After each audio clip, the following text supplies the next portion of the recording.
So the title of this talk is Multifaceted Visualization. We'll be talking about some of these techniques to look at multidimensional data. I've been doing data visualization for about 8 years in San Francisco, mostly freelancing during that time, working for the past 5 years with the design agency, and I'll show you some projects. Some of the techniques are matrix and punch card plots. We'll look at small multiples, parallel coordinates, using various visual encodings and sometimes animation, and then interaction and combinations of these techniques. And I think this is the last slide that is particularly text heavy. As I said, I'm from San Francisco, and I've been quite distracted these past few weeks trying to prepare for this. We've had the largest and most destructive fire in California's history, just northeast of us. And all of the smoke, as you can see, has just been traveling over our city, leading to an incredibly unhealthy air quality. This is an image taken by NASA's Landsat 8 Earth imaging satellite.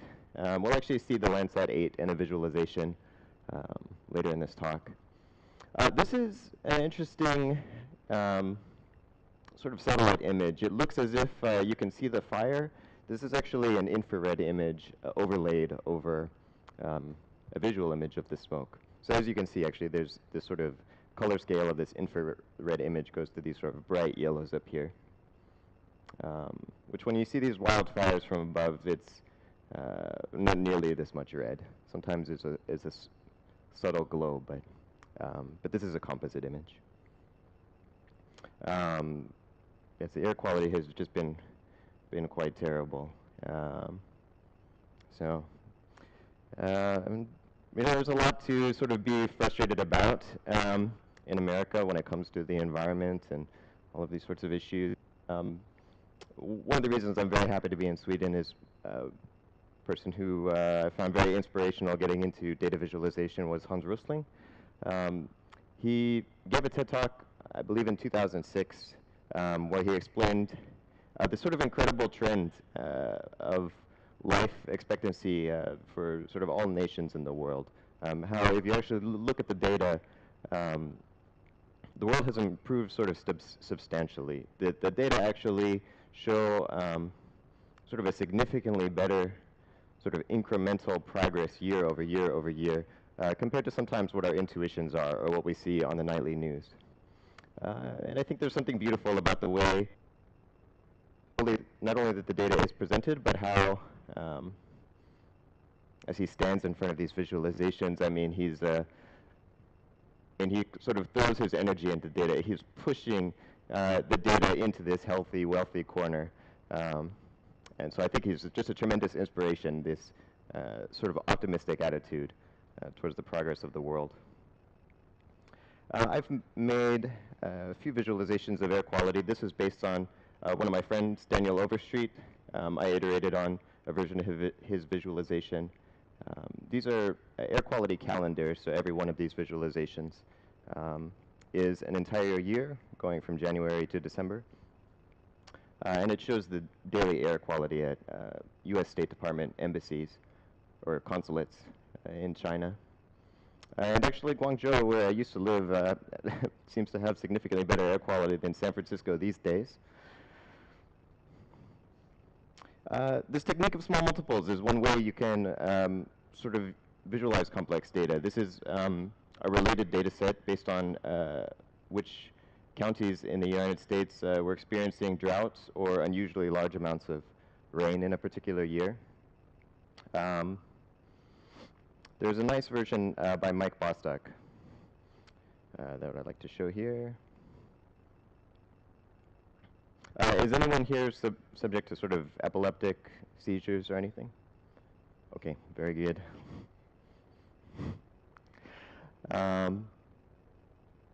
This is the exact same data, but as in the version that I made, it was averaged throughout the whole year. This is actually playing out the months, so you can actually see how the rainfall changes over months. We had a particular event in 1934, the Dust Bowl. There was a particularly severe drought, and you can just see sort of the intensity of the drought during that year in this visualization. And you can spend quite some time here just kind of looking around and discovering interesting moments in time when it comes to rainfall in the United States. So it's an incredible amount of visual information packed into this visualization.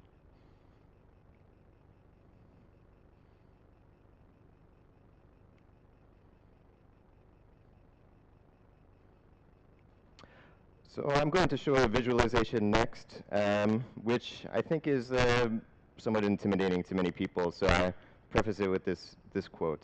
I'm very interested in sort of visualizing frequently entire data sets. So data sets, every row of the data in all of their dimensions, which can be quite numerous, the dimensions in many data sets. And frequently, at conferences like this, I run maybe 10 to 15 times into people who tell me, you know, someday we'll have virtual reality, and we'll just be able to put the data in 3D, and it will solve all my problems. We'll be able to see sort of so much data that we won't have these issues anymore of not being able to fit it on the screen. But I have sort of my opinion, and I think a lot of visualization researchers are of the opinion that actually our vision is sort of quite two-dimensional. We in fact just have two-dimensional images, which we can kind of get some 3D information out of. It's not, you don't get that much more than you would from a photograph. A little bit, you can see sort of a ball flying at you and tell roughly where it is. But we don't actually see truly in 3 dimensions. I can't see your lungs, for example. I can't see your back. So this is a visualization I want to take a look at in a moment. It's called parallel coordinates. The technique of parallel coordinates is to lay out all of the dimensions as parallel axes. So in this case, we're looking at the USDA's, U.S. Department of Agriculture's nutrient data set. So this is the standard reference for what is the calorie count of a burrito, or how much fiber is in broccoli per 100 grams of food. And there are actually 146 nutrient dimensions in this data set. So you can think of every food that is sort of fully populated with that data as living in this sort of 146 dimensional space. It's sort of a point in that space, which is the nutrient content of that food. And these interactions you're seeing here are sort of range filters along one of these dimensions. And this is an open source example. It's just on the internet. I'll just pull it up and try to find some interesting food.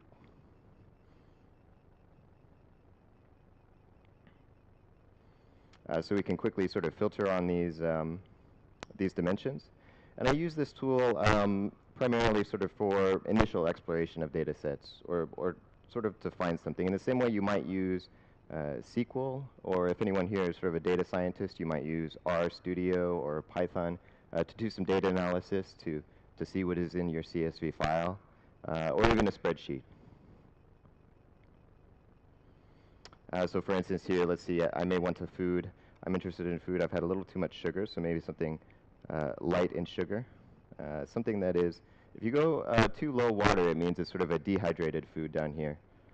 So here we have sort of Malto-Meal, Weetabix, dried nuts, instant tea, a lot of powdered foods. As we move up here, we get some soups. Oh, these must all be soups. Broccoli, apparently, is just primarily water. So, you know, this is there's an interesting thing here. A couple foods are very high in vitamin C. Acerola juice. Acerola juice. See what else is high. And freeze-dried peppers are quite high in vitamin C. So it's you kind of it's a fast way to sort of dig into the space. It's not so much that you look at this static visualization, which is, I'll admit, somewhat overwhelming this in its static form. What it's really about is, with these interactions, being able to quickly kind of drive in to a subset of the space and see something interesting. Here's some instant coffee. And I have a new variation of this same visualization that I'll pull up very quickly. One of the things that I've been sort of more concerned about lately is in using it for initial data analysis is especially null data. So this has a few more nutrient dimensions, which are not fully populated. And let me just find some null data here.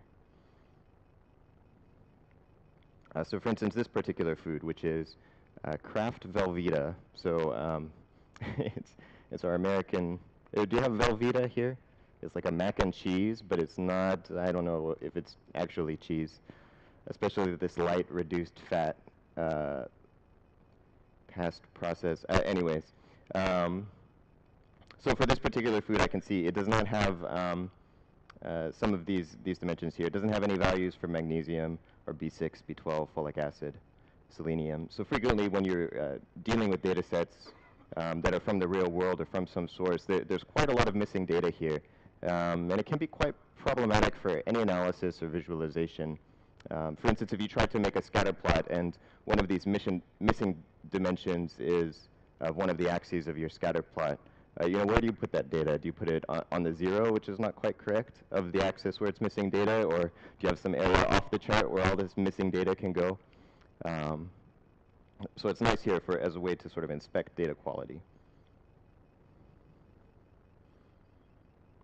And I'll show a few more examples of parallel coordinates. This is sort of the first case study I want to get into. I worked with the metagenomics lab through this design studio, Stamen in Berkeley. They came to us. They had this metagenomics matrix plot. What is happening here is there are organisms, and metagenomics is the study of sort of microbiology, or the genomics of microorganisms in the environment. So they'll actually take a sample from the environment, take a sample from your gut, or take a sample from sort of a highly acidic, toxic runoff from a mining operation or a power plant.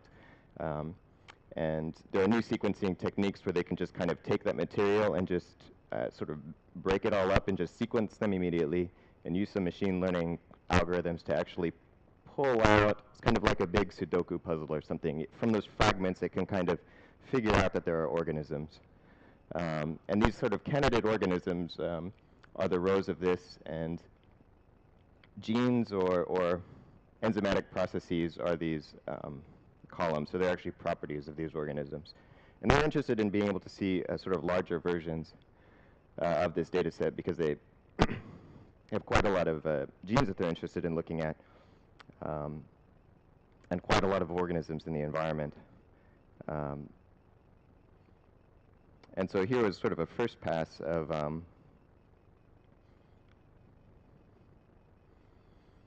what this looked like, and I'll show you some later ones. So in this one, actually, we have, so these are some of the columns, the sorts of things that these scientists were interested in. And this is a parallel coordinates, just filtering the matrix plot below. So there's sort of a relation between these visualization types. The later versions, we added sort of a phylogenetic hierarchy on the left, so sort of the place in the tree of life that these organisms fell in according to the algorithms which were classifying them, and just kind of improving sort of the rapid interactions. This uses a technology HTML5 canvas to do the rendering. I gave a talk on it yesterday. I won't be going into any code or specifics of how these things are implemented today. But I was quite interested in this sort of tree of life, and I found a data set that they had that showed the output of the algorithm, actually. And so this is actually what it looks like coming out of the algorithm. For each contig, which is sort of a contiguous segment of DNA, there's sort of a size in number of base pairs or megabase pairs of what that contig is. And for every sort of, step of the phylogenetic tree, there's sort of a percentage chance that the algorithm has classified it correctly. And it's obviously better at determining higher classes of the tree of life, whether it's a bacteria or a eukaryote, compared to lower classes, specifically which species it is. And frequently, this lab would be discovering species that had never been sort of classified or characterized before. And so what I used this for was just to kind of do an initial exploration, just to see what was in here. But it's not exactly great way to sort of get a big picture of what this sample contains. It's a nice tool to sort of dig into the raw data, but somehow all the data is sort of on top of each other and including each other. So I was interested in sort of some tree visualizations. So actually using kind of the hierarchy of the tree of life to just sort of plot what was detected in the sample. And frequently these are sort of misclassifications. Sometimes the sample will suggest that there is actually a mammal in there, but this is just some goop that was pulled out of some acid. So it's quite unlikely for there to be a mammal living in there. This is another version of a tree visualization. The hierarchy goes down left to right. In this one, this is a tree map, so the hierarchy is actually nested inside. And this one I quite liked in terms of being able to layer additional visual encodings in. So after I had this working, I tried layering in the species, I think this is the species match percentage. So if it got a good match, high percentage match, close to 100%, it would be green. So something like this organism is perhaps in this sample. And if it was a poor match, and match just means that this is the best the algorithm could do. Of all the existing organisms in the world, this is the best it could find. It would still be here and still list this organism, but be red. So perhaps this is a new organism or something like that. And then this is the same coloring, but higher up the tree. I think this is whether or not the algorithm was able to determine with confidence, I think, the class of the organism. And then this is the same, but sized. Every square here is one of these contigs, and this is actually sized by the number of megabase pairs. So this actually provides some useful information. After I showed the previous one, I got some feedback from the scientists that what is very good evidence here is not only a good match, but a good match with a large number of megabase pairs. So if you have a large segment, and that is a good match to an existing organism, this is good evidence that that organism actually exists in the environment. And as you can see, there are some organisms here, like for instance this one, the larger and larger sort of sample size you get, it seems the less and less likely that it actually is this organism. So you have small segments that match very closely to this organism, but the larger and larger they get, the poorer and poorer the match.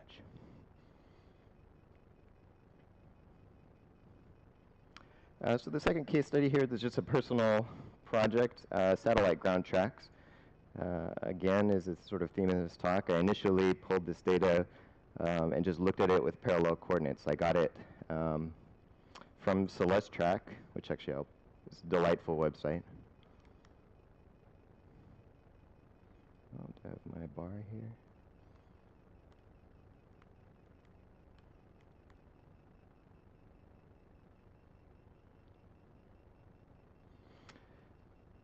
Delightful astronomy website with a beautiful design. And what it has is actually some orbital data kind of collected by Dr. T.S. Kelso of all the satellites that have been launched. And I was very interested in seeing, where is the satellite at this moment in time above the Earth? And the data comes in this format. So for every satellite, there is just sort of 2 lines of information. They're called 2-line elements, and you get the inclination, right ascension, eccentricity, perigee, mean anomaly, mean motion, revolution number at epoch. And I studied astronomy, and this is essentially meaningless to me in terms of where it actually is. I mean, I don't get anything really out of this visualization except that I have this data. And so I was sure that there was just some equation that I could pull up these numbers into to determine where the satellites were, and it turned out to be more complicated than that. You actually need to take into account sort of the ballistic drag as the satellites move through the Earth's atmosphere. The equations are quite complicated. Luckily, I found a library, Satellite.js, where someone had taken the time to do all of that, and I was just able to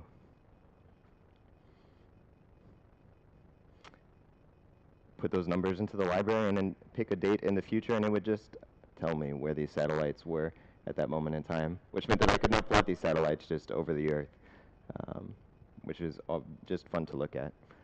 I'll just pull up a couple here. This is the Russian Molniya constellation. These are communication satellites. I think they were initially military satellites in highly eccentric orbits. So around the Earth, the orbit is sort of highly eccentric, so it actually spends a lot of time up here. It has high potential energy, low velocity, and then as it gets to the Earth, it kind of has high velocity, low potential energy. And the effect in terms of the ground track of the satellites means they sort of loiter in the northern hemisphere, which is the design of this orbit, so that they can really loiter over Russia, and then maybe spend also quite some time over North America as well.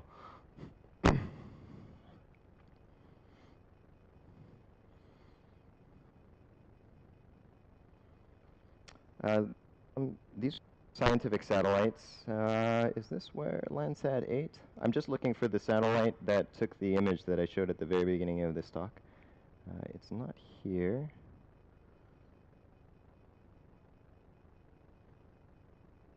Maybe it's in a different data set. Science, geostationary, navigation, resource perhaps.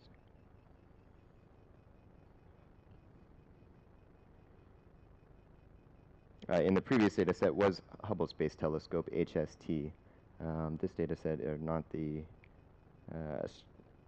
space observatories. These are, I think, all satellites. Oh, Landsat 8, right here. So this right here is the satellite that took that picture, the stunning picture I showed at the beginning of the talk.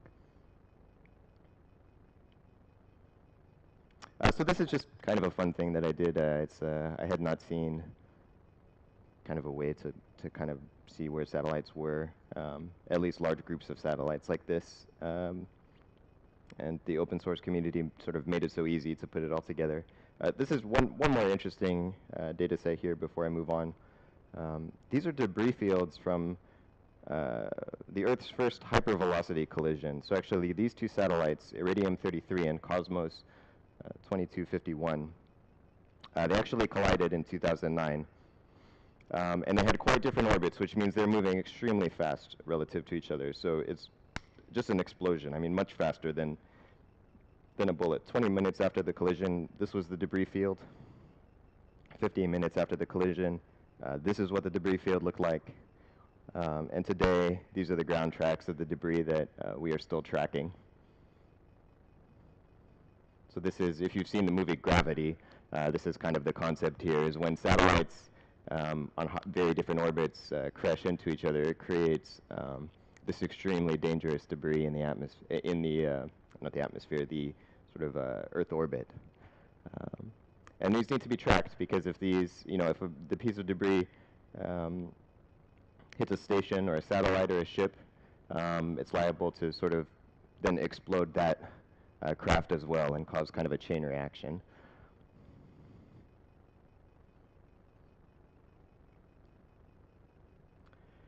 This is a related, well, not actually related. The other one was satellites around the Earth.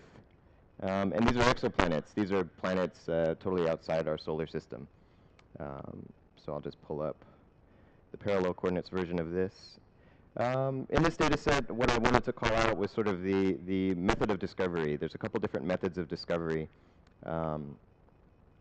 you can use to determine whether or not there is a planet around a nearby star. One is when the planet sort of passes between us and the star. There's actually just a slight dip in the brightness of that star. And you can actually track if there's sort of a period to these dips in brightness. It's some evidence that there's actually a planet orbiting that star and blocking just a little bit of that light.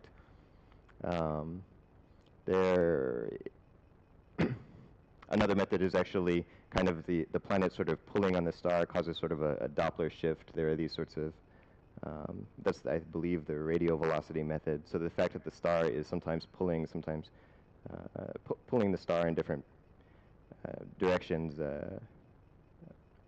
is another way that these are detected.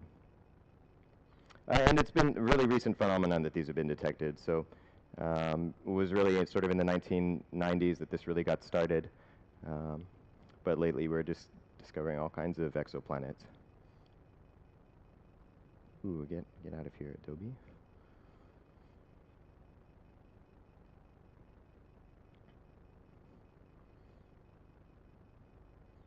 This is a actually older version of the data set. This is just a scatter plot of the eccentricity and period. So the period of our orbit is roughly 365 days. So actually quite a lot of the exoplanets we've discovered have a period quite close to ours, although the scale is not a linear scale. It goes from 1 day, these planets are orbiting incredibly fast, to 500,000 days. So that would be, you'd be lucky to live to a year. And then the colors of these couple planets, the brown ones are mesoplanets, so they're actually the sort of Earth-like mesoplanets. So perhaps someday we'll need to escape to one of these.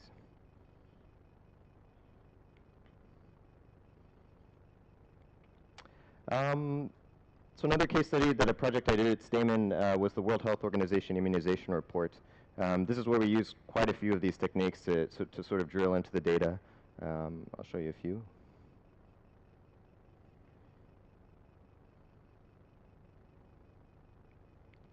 Here's a small multiples technique we used with a punch card. So it's actually small multiples with matrix plots. And what this is showing is for each country, these are the vaccines that World Health Organization is tracking. And all these dots show is sort of the coverage from 0 to 100% of how many infants were immunized. So full, this full green is sort of the target. I think the target is actually 90% for each country.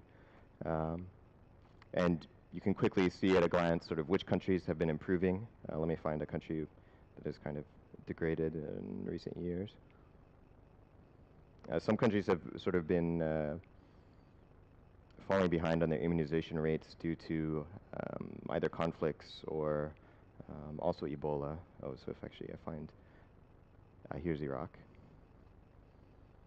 Let me just zoom out a little bit.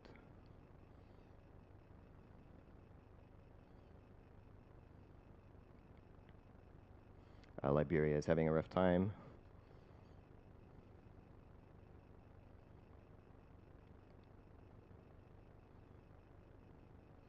So, I mean, what is very nice about small multiples is you could look at one of these charts. Say you look at this chart right here. But it's sort of, it's always tough to look at one visualization for the first time. You don't really have the context for what you're supposed to be looking at. The nice thing about the small multiples technique of just showing many visualizations of the same type is you get sort of the benefits of the repetition, but also the variation. So you can see sort of, we have quite a lot of countries that are just have excellent immunization rates, have been improving, and are close to 100%. And it is really sort of a handful of countries, which is the focus of World Health Organization's work, that are sort of declining or falling behind in their immunization rates. Unless you kind of focus your attention on where it really matters. There are a couple other visualizations here. Another one that I like just for communicating data. This is sort of not really in the theme of complex visual or multifaceted visualizations. This Lobe Graph is quite nice. It's just to compare two moments in time. Just a quick way to see, for instance, here, Syrian Arab Republic has really just declined quite significantly from all these other countries.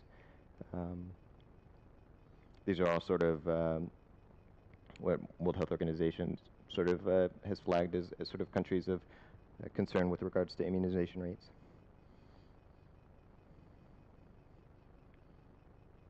Oops. Losing control of my slides. And then I'll just show one more here. I'll show these two. This is one, last year we were able to sort of take a look at the subnational immunization rates, which was very interesting. So the data from those punch cards that I just showed was per country, per vaccine, per year, for the entire country. So it was averaged across the entire country. With the subnational data, what we have is actually within the countries, all the administrative regions, what is the data that they report. And there's this interesting phenomenon, which we see, for instance, in Argentina, that there are some administrative regions that have abnormally high immunization rates. So the total reported coverage for DTP3 vaccines in Argentina is 92%. Yet some of these administrative regions have immunization rates 700% and above, some over 1,000%. And we went back to our collaborators and we said, we think there's something wrong with this data because the 700% immunization rate doesn't seem quite right. And they said that that was interesting, and they would ask, and they came back and said it turned out to be correct. What is occurring here is that there's actually a migration effect. So the way this number is computed is the number of infants that live in that administrative region is the denominator, and on the numerator we have all the infants that were immunized in that region. So in some urban regions, you actually have infants who sort of travel in from more rural areas to get immunized in large cities. And so it's kind of an interesting data quality. Once you average across the whole country, you get a number that is sort of more reasonable. But on the level of the individual administrative regions, you have this sort of weird thing, which we've colored purple, when you have an immunization rate over 100%.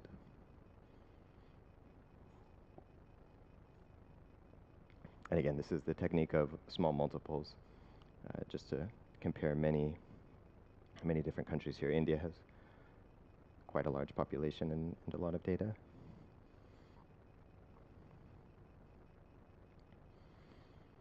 Okay, we have just a couple minutes, so I'll show you some of these 4D polytopes. So we've actually been looking at quite a lot of multidimensional data. Just something fun to sort of play around with. We saw these simple ones earlier. This one, the tesseract here, is also called the Hypercube. I just want to pull a couple up just to...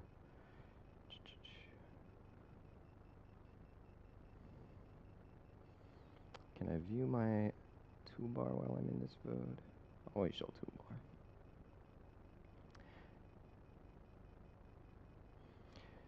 So I do think there is sort of some potential in actually kind of exploring the sort of higher dimensional geometries when it comes to sort of visualizing and working with this data. So lately I've just been, or in the couple years ago, I was just exploring kind of plotting these four-dimensional polytopes. This is the 24 cell. It has no analog really in 3 dimensions. Most of the other polytopes, the other 5 polytopes are the analogs of the tetrahedron and cube. This is the or icosahedron, dodecahedron.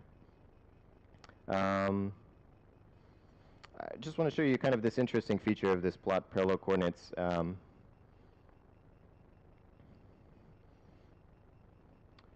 So this is the same plot we've seen several times. It's a little dim in this light. What the lines here show are the points of the shape of the shape, the 24 cell. Is it 5? So the lines are the points, but these points that are sort of floating around here at some of the crossings between the points, they actually represent the lines of this shape. So there is a point-line duality in parallel coordinates, and I think it is sort of the future of multidimensional data visualization. So the interesting thing, it's quite cluttered what's going on here, but if we just go back to the previous example and just show the lines, which represent the, well, they're points down here, but they represent the lines in the actual shape. If we just get the shape rotating, there are some interesting kind of geometric connections between sort of circles and various features and sort of our orthogonal coordinates that we're used to, the Euclidean coordinates that you've learned in school. And the parallel coordinates, you can kind of see the symmetry here of this rotation. And why is this useful? It's useful because these are actually hyperlines. So there's an extra 4th dimension here, sort of indicated by W. And right now it's rotating as a 3D object. I'll get it going in the 4th dimension as well.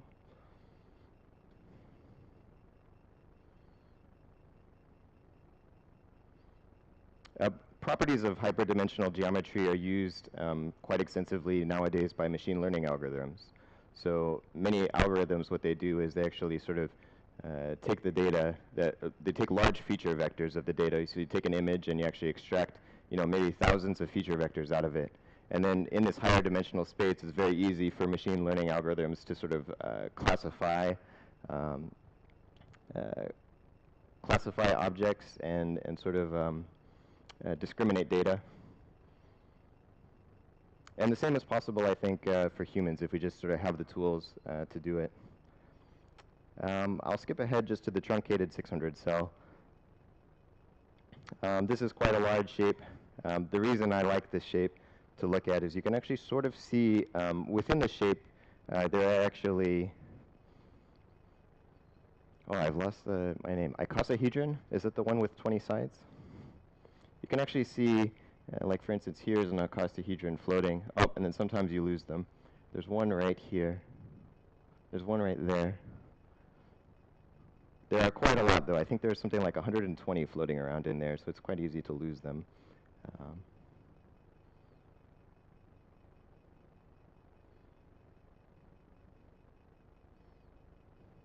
And this multidimensional mathematics has been around since the 1850s, so I think it's time that we put it to use because we have the computational power to do it. And that's all. Thank you very much.